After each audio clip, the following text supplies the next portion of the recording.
आ जाऊंगा, लेकिन जो बातें करूंगा वो मैं खालिस कुरान और हदीस की बातें करूंगा, इधर से उधर नहीं करूंगा। सुनिए, उठ के भागिएगा नहीं कोई, और मैं देख रहा हूं कौन उठ के भाग रहा है।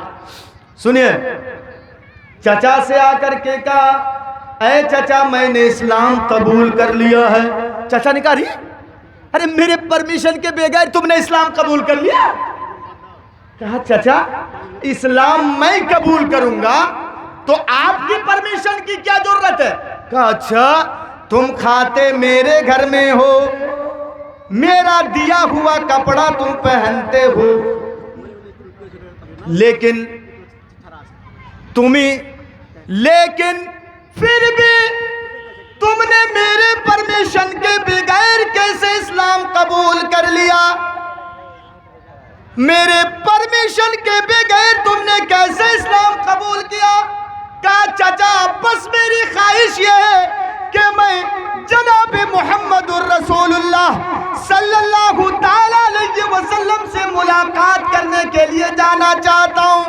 मुख्तसर बता रहा हूं, सुनिएगा, मैं इस वाकया को लंबा चौड़ा नहीं करना चाहता हूं, गौर से सुनिएगा।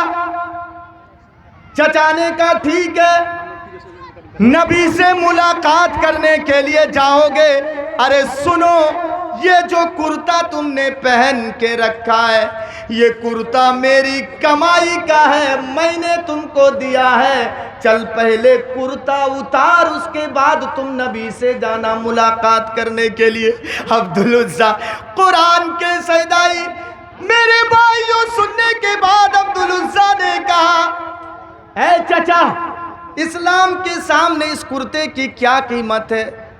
अब्दुल उज़्ज़ा ने कुर्ता उतार के चचा को दे दिया। लो चचा, मैं नबी से अब मुलाकात करने के लिए जा रहा हूं। चचा ने कहा, अभी कहाँ? ये जो पगड़ी, अमामा पगड़ी जो तुमने अपने सर पे बांध के रखा है, ये भी मेरी कमाई का है, मैंने तुमको दिया है, चलिए भी उतार। वो भी दे दिया।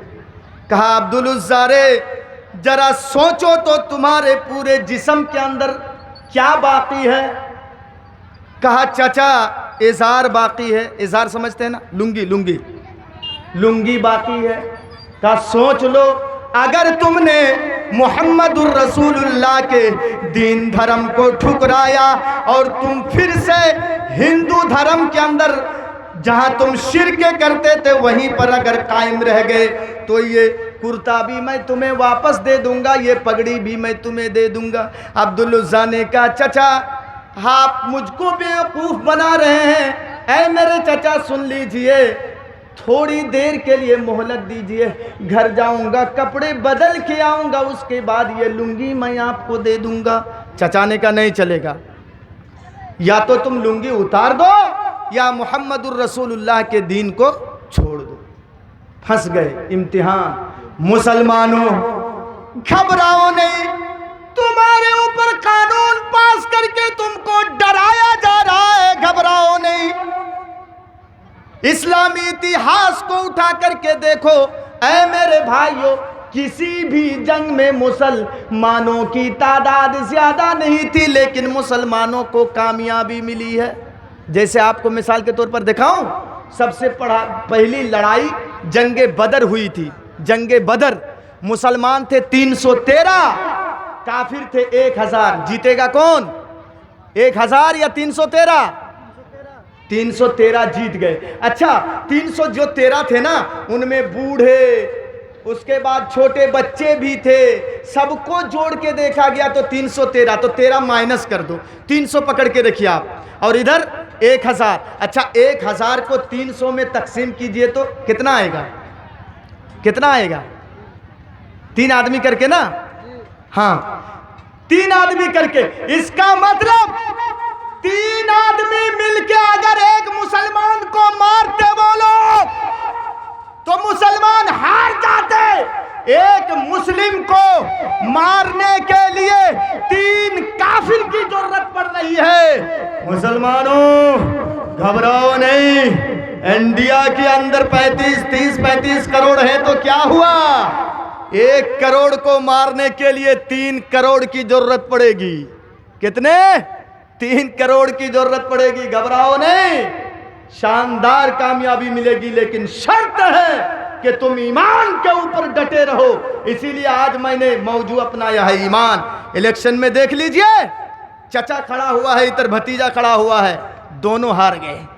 मुसलमान कभी सीधे नहीं होंगे, समझ लीजिए, कयामत तक इनके अंदर 72 और 73 जो फिरके बने हुए हैं ना, ये कभी एक प्लेटफार्म पर नहीं आएंगे मेरे भाइयों, कभी भी एक प्लेटफार्म पर नहीं। तेरी मस्जिद में मेरी नमाज नहीं होगी, मेरी मस्जिद में तेरी नमाज नहीं होगी, तेरे मौलवी ने अगर निकाह पढ़ा दिया तो निकाह टूट गया, इसी में लटपट करते रहेंगे मेरे भाइयों, कभी भी आगे नहीं बढ़ेंगे। लेकिन शर्त है मुसलमानों, घबराओ नहीं। चलिए, 1 से 2 मदरसा कहीं कायम हो जाता है, चलिए दोनों को किसी तरीके से चलाइए भाई। यहाँ भी दीन की बातें होंगी, वहाँ भी दीन की बातें होंगी। आपस में बुग़्ज़ व हसद ये सब नहीं रखना चाहिए मेरे भाइयों। अल्लाह ने क्या कहा है, इन्नमल मुमिनून इख्वा, मोमिनो तुम सब के सब आपस में भाई भाई हो। फ़अस्लिहू बैना अख़वैकुम, और भाई भाई होने में कभी टकराव हो सकता है, झगड़ा हो गया तो अल्लाह ने इस्लाह भी बता दिया है, फ़अस्लिहू बैना अख़वैकुम, दोनों भाइयों के दरमियान इस्लाह कर दो, इस्लाह। चलिए बात आगे बढ़ गई। इन्होंने माँ से जा कर के कहा, लुंगी भी उतार के दे दिया चचा को, लो चचा रख लो, मैं जा रहा हूँ। नौजवान साहबी सर से लेकर के पैर तक एक भी कपड़ा नहीं है। लोग देख करके कह रहे, अरे अरे क्या हो गया अब्दुल उज़्ज़ा को, ये नंगा कहाँ जा रहा है। लेकिन अब्दुल उज़्ज़ा अपनी तरफ नहीं देख रहे कि मैं किस हालत में हूँ। घर पहुँचे, दरवाज़ा खटखटाया, माँ ने दरवाज़ा खोला, बाप नहीं था, सिर्फ माँ थी। माँ ने दरवाज़ा खोला, सामने देखा नौजवान बेटा लंगा धड़ंगा खड़ा है सामने। माँ ने दरवाज़ा बंद कर दिया, बेटा तुम्हारी ये हालत किसने की है।